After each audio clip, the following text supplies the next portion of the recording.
I'm Chris Hansen, right now on Crime Watch Daily from here in New York.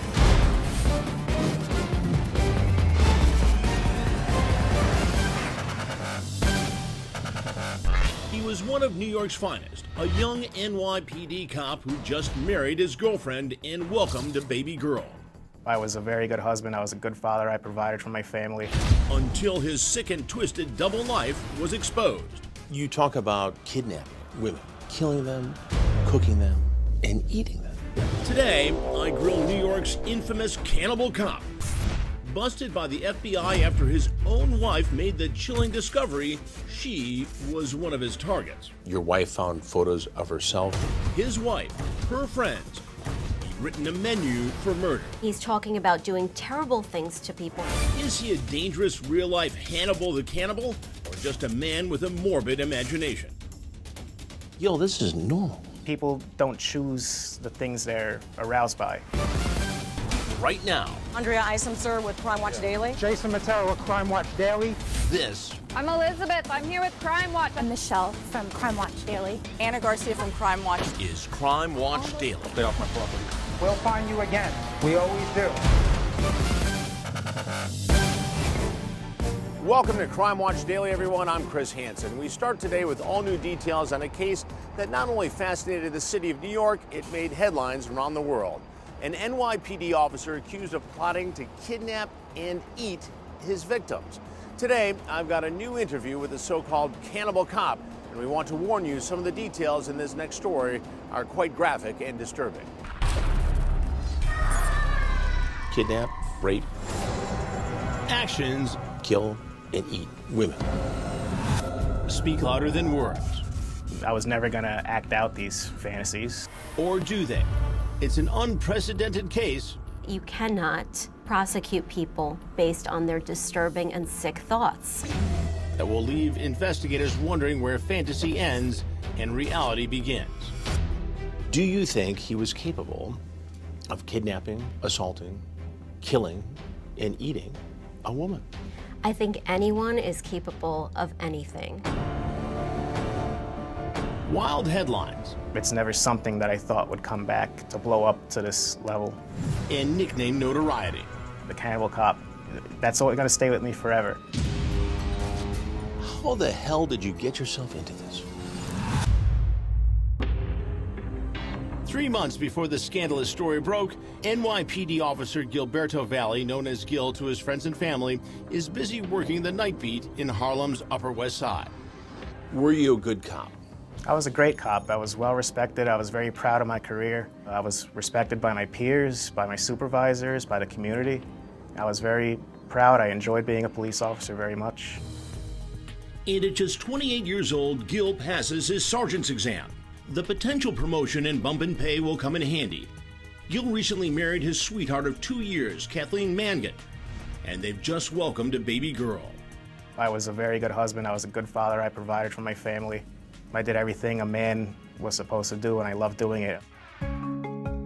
Life is good for the Valle family from Queens, New York. I lived a normal, typical American life. Normal being the operative word.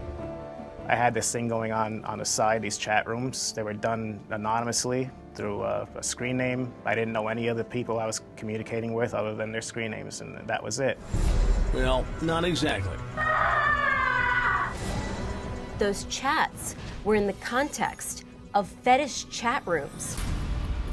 One of NYPD's finest is leading a double life It was graphic, it was brutal. on the dark web. I mean, how do you even know where to go to discuss these things? There's a pornography website. A website has related links, so I get curious, I click on related links, and one thing leads to another. And Gil is on the Russian website darkfetishnet.com. It's a forum for adults to discuss their wildest fantasies and fetishes. And on this private members-only site, the freakier, the better. You talk about kidnapping Yeah. women, putting them in a suitcase, delivering them for a gang raid, and then killing them, Yes, killing them, but it gets much darker. cooking them, and eating them. aka cannibalism. Again, very graphic, brutal stuff. It was never anything real. It was all fictional. For 2 years, Gil has been surfing the savage site, gawking at gruesome photos of women appearing to be bound and eaten. Gil admits it's not everyone's cup of tea, or in this case, a pound of flesh. Gil, this is normal. For a cop. You know, would it matter if I was a plumber, if I was an accountant? But you were a cop. But people don't choose the things they're aroused by. Everyone has their own things. People don't choose it. And while many view this as a sick, twisted world, Gil claims it became a normal part of his everyday routine. I come home from work after midnight as a police officer, I'm kind of wound up. So I never go right to sleep. No police officer who works that shift goes right to sleep. But not that many police officers engage in this kind of activity either. Right, that's fair, but people can... Why not watch a movie or sports or something? Yeah, no, I did that some nights too. I wasn't on the computer every single night.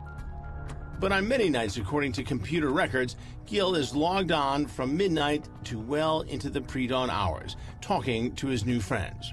What was your screen It name? was Girl Meat Hunter. Your screen name was Girl Meat Hunter. Yes. The scary screen names seem to fit, considering the average exchange between Gil and another profile user named Ali Khan. Gil's messenger name pops up as MHAL52 and begins with a truly shocking message. And I want to warn you, it's graphic.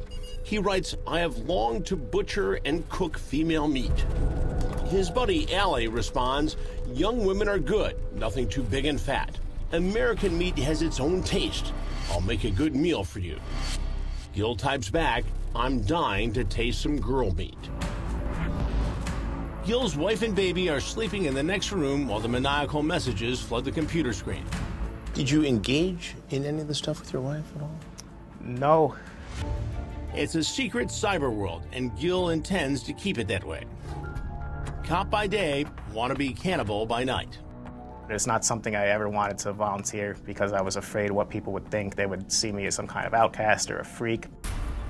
It's like two totally different people.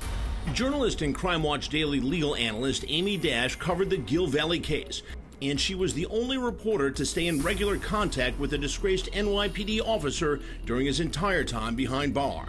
When I reached out to him as a journalist, and he just came off as the most normal person. And I thought, this is so bizarre, because there were some sick things going through this guy's head. In one of the many letters between Valle and Dash, he gives us an inside look into the mindset of the shamed ex-cop, writing, "I wake up every morning wanting to drive my head through the wall for being so stupid." Valle explains it to me, saying what's sick to some people is sexually gratifying to others. I have no problem saying my thoughts are deviant, they're unusual, they're abnormal, but they don't affect who I am in real life. This was something I never planned on telling anyone. And then it happens. Officer Valle's two worlds collide. She found the internet history of the kind of websites I was looking at. From there, that led to her finding the chats. The clean cop's dark and dirty side is exposed. So here you had someone who's sworn to protect and serve, and he's talking about doing terrible things to people, hurting people, raping people, wanting to eat people. Coming up, We don't know whether he's dangerous or not from this point going forward. it's a dark discovery on the dark web. Your wife found photos of herself Yes. and her friends. But was the Cannibal Cop's fantasy about to turn into a horrifying reality? He was surveilling these women.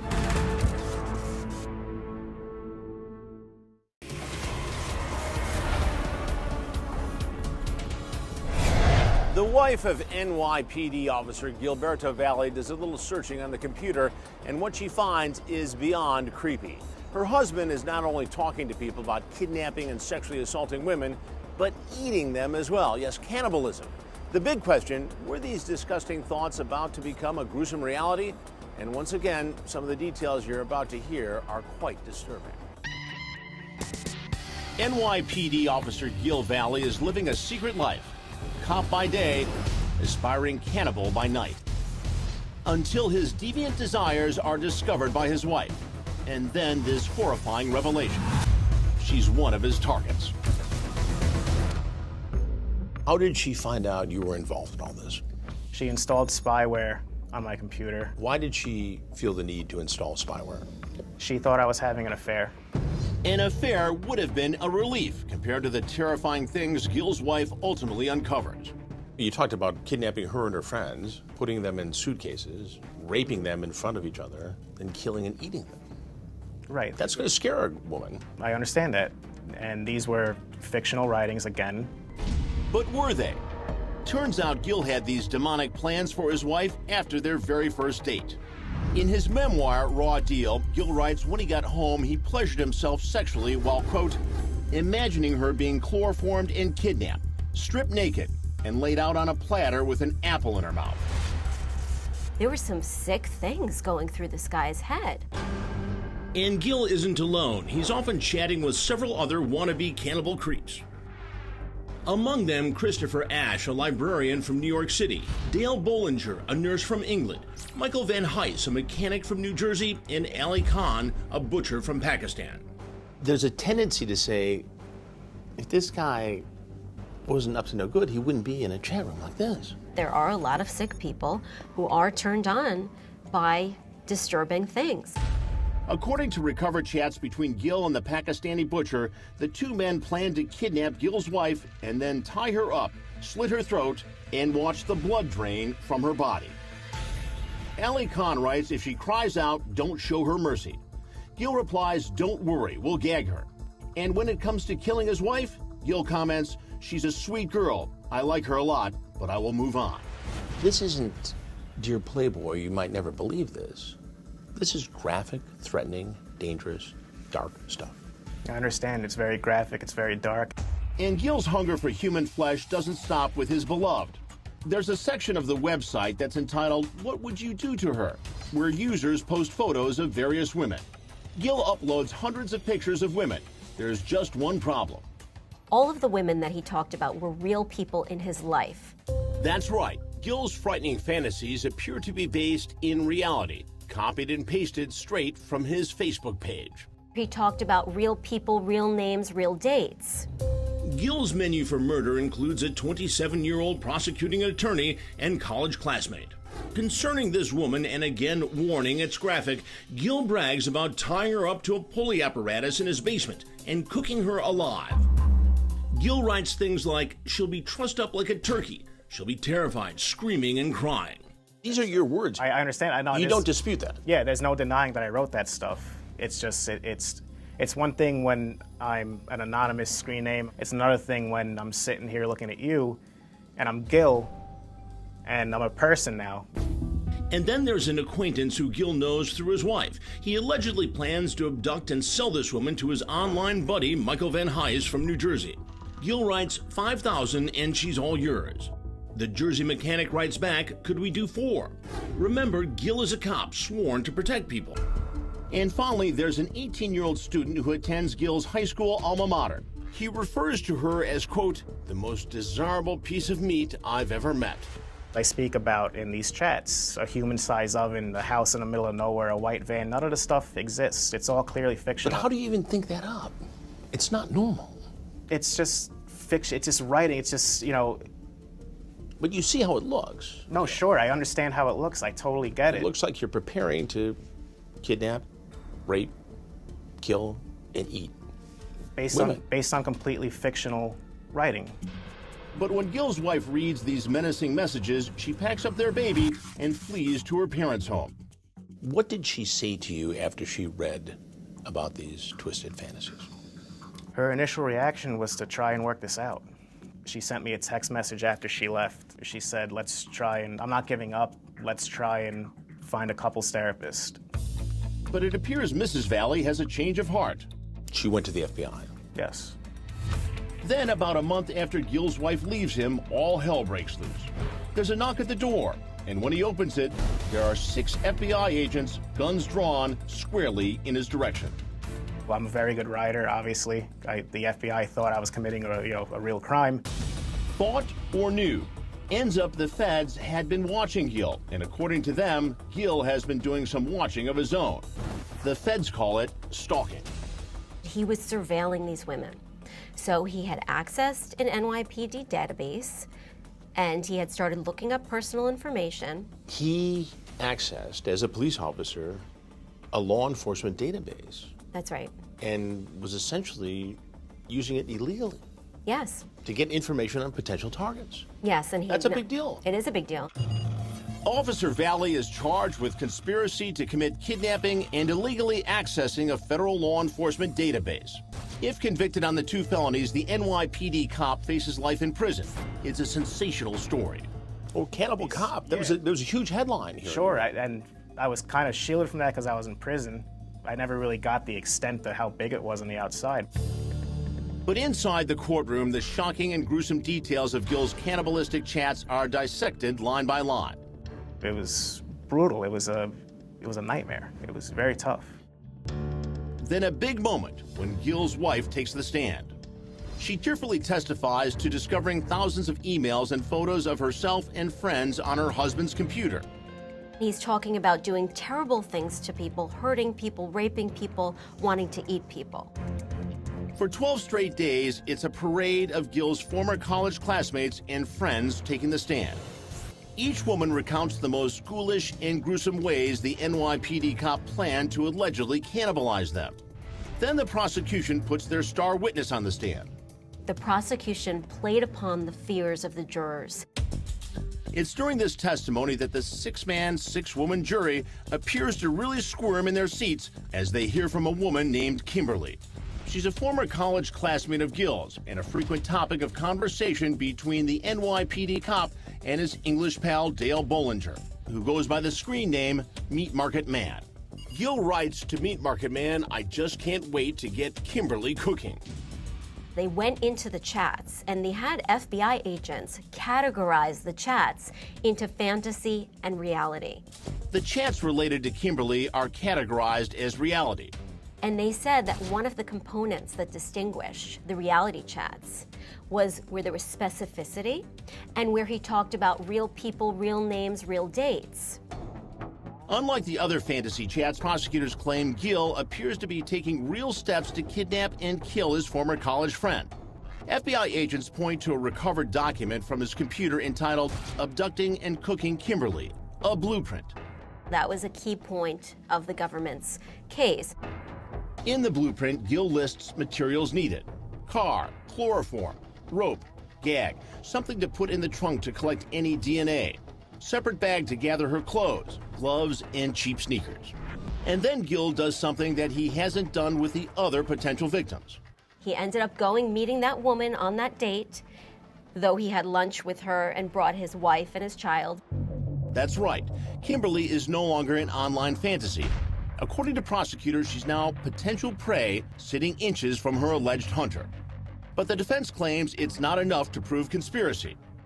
All they had were chats, but those chats were in the context of fetish chat rooms where you had thousands of other people talking about very similar things. So how do you tell the difference between what's fantasy and what's reality? Gil's defense team says their client never purchased materials to commit these crimes or communicated with any of the alleged co-conspirators outside of the fantasy website. There's no way that you can prosecute people in this country based on their thoughts alone without having actions to back it up. If they follow the law, they should return not guilty verdict. Then, after nearly 2 weeks of testimony, the jury reaches a decision: guilty. I'm in shock. Gil Valle's mother is not alone. The NYPD cop's defense team is stunned by the verdict. It's a devastating verdict for us. We truly believe in our client's innocence, and it was devastating to hear guilty. But is he? Coming up. What crime did I commit? And is the so-called Cannibal Cop going to spend the rest of his life behind bars? Ultimately, I knew it wasn't the end, and it wasn't. When do thoughts cross the line into crimes? For former NYPD police officer Gilberto Valle, prosecutors say it was when he and several other men plotted to kidnap women, cook them, and eat them. Now, facing life in prison, Valle's story is about to take another incredible turn. It was devastating to hear guilty. NYPD officer Gil Valle, dubbed the Cannibal Cop, is found guilty of conspiracy to commit kidnapping. He's also been nailed for accessing a federal government computer database without authorization. A verdict that leaves the former officer's defense team stunned. I'm sure Mr. Valle was crying. I was certainly crying. It's emotional. It's very hard to hear. We've worked very hard, and we truly believe in his innocence. After Valle's conviction, his attorneys file a motion to appeal. Journalist and Crime Watch Daily legal analyst Amy Dash is watching this case very carefully. The case appalled me from a legal perspective because it was such a thought-based prosecution. It was straight out of George Orwell's 1984. Unorthodox loyalties which can only lead to thought crime. Where a man had disturbing thoughts but did nothing in reality to back them up. And he was prosecuted and convicted. But this isn't fiction. It's fact for former NYPD cop Gil Valle, currently facing life in prison. It's very hard, almost impossible, to overturn a jury verdict. For nearly 2 years, Gil Valle remains behind bars, professing his innocence to our Amy Dash. He was always polite, and he just came off as the most normal person. And I thought, this is so bizarre, because when I was reading the trial transcript, there were some sick things going through this guy's head. It's like two totally different people. There's NYPD officer husband and father Gil Valle, and then there's Cannibal Cop, with his online persona, Girl Meat Hunter. The bulk of the evidence from the prosecutors was internet-based. So you had chats, you had Google searches for blueprints for murder and rape, Google searches for chloroform. So the question becomes, is all of that internet evidence enough to prove a conspiracy and to prove criminal intent? Or do you need more? Do you need an action outside of the internet? And the shamed ex-cop's criminal action, according to prosecutors, was meeting with his former college classmate, Kimberly, for lunch. They claimed he stalked his target after putting together a document recovered from his computer entitled Abducting and Cooking Kimberly, a blueprint. They only had that one lunch date as proof of surveillance. They played upon the fears of the jury and they said, is this the type of guy that you want out on the streets? And this is what the jury bought. But now the question is, will the appeals court buy it? Is that enough to put me in prison for the rest of my life? You know, what crime did I commit? Coming up. The law says that you cannot prosecute people based on their disturbing and sick thoughts. And a man who knows a cannibal when he sees one. I interviewed Jeffrey Dahmer.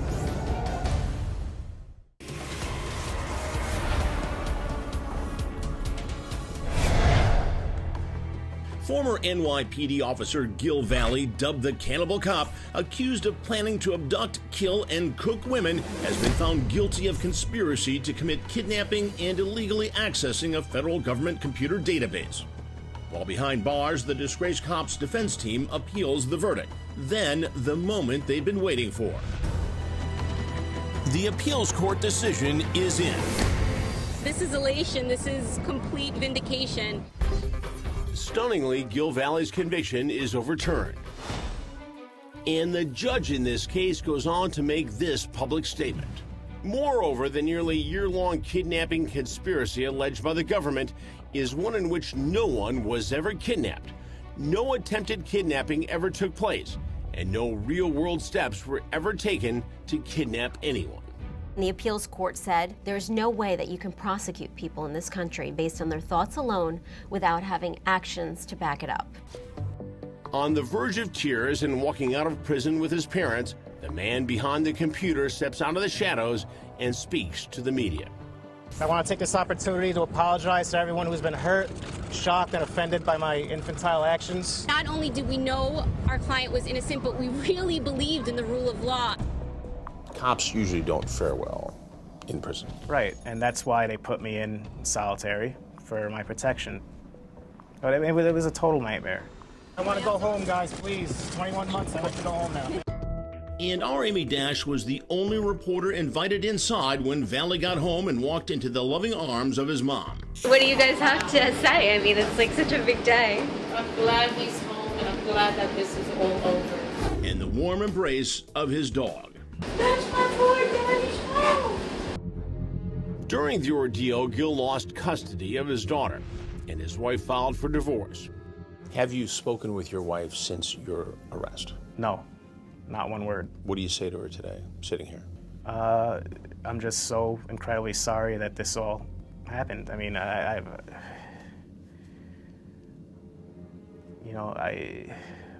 wish we had our old life back. Do you still go into these chat rooms, these social platforms, and discuss these dark fantasies? No, I don't do role plays anymore.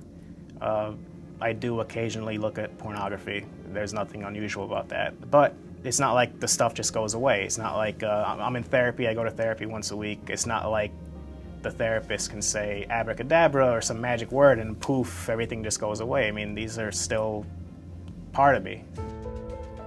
But an acquittal doesn't equal innocence. It only means the prosecution failed to prove its case. Isn't it possible, though, that the prosecutors in this case, the feds, the FBI, prevented an attack from taking place because they got to him before he can do it? For that, you would have to talk to a psychiatrist. So we did. A famous one, forensic psychiatrist Dr. Park Dietz. He has interviewed some of the most notorious serial killers and mass murderers, including Jahar Tsarnaev, the surviving Boston Marathon bomber, John Hinckley Jr., who attempted to assassinate President Ronald Reagan, and one of America's most famous cannibals, Jeffrey Dahmer, responsible for the deaths of 17 boys and men. Jeffrey Dahmer is one of those rare criminals who actually did consume part of the flesh of his victims. Dr. Dietz spent days with Dahmer, who was caught with chopped up body parts stored in his home in Milwaukee. But the way he went about doing that bore no resemblance to what Gil and the people he was corresponding with were talking about. And the one big difference: to be a cannibal, one has to eat human flesh. He never did that. Dr. Dietz spent 2 days analyzing the former cop. People who have secret fantasies and people who are planning a crime, they're not the same, but they can look very similar.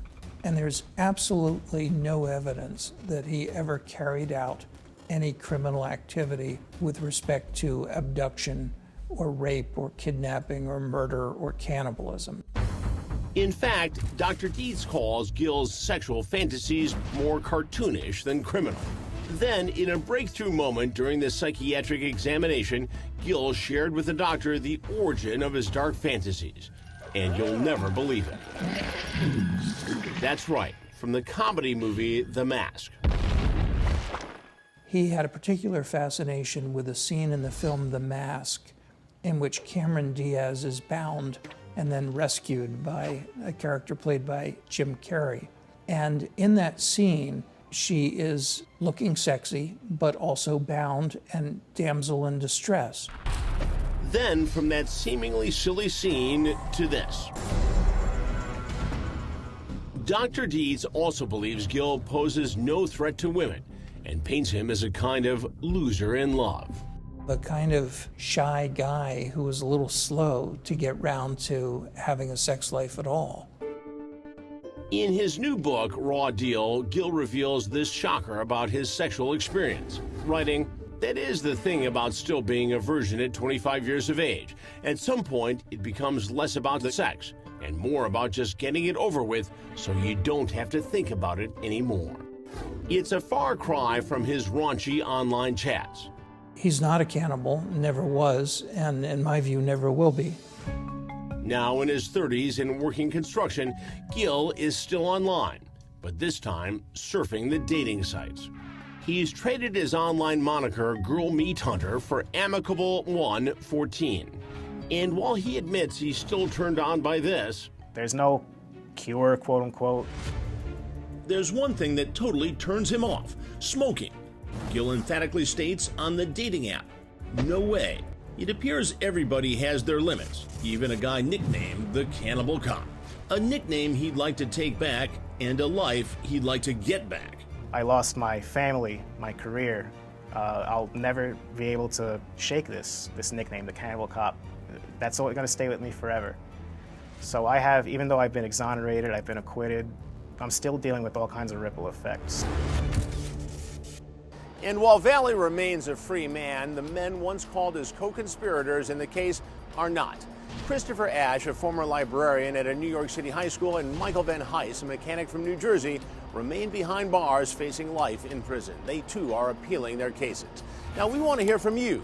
When does a sick thought cross the line and become a crime? Sound off right now on our Facebook page.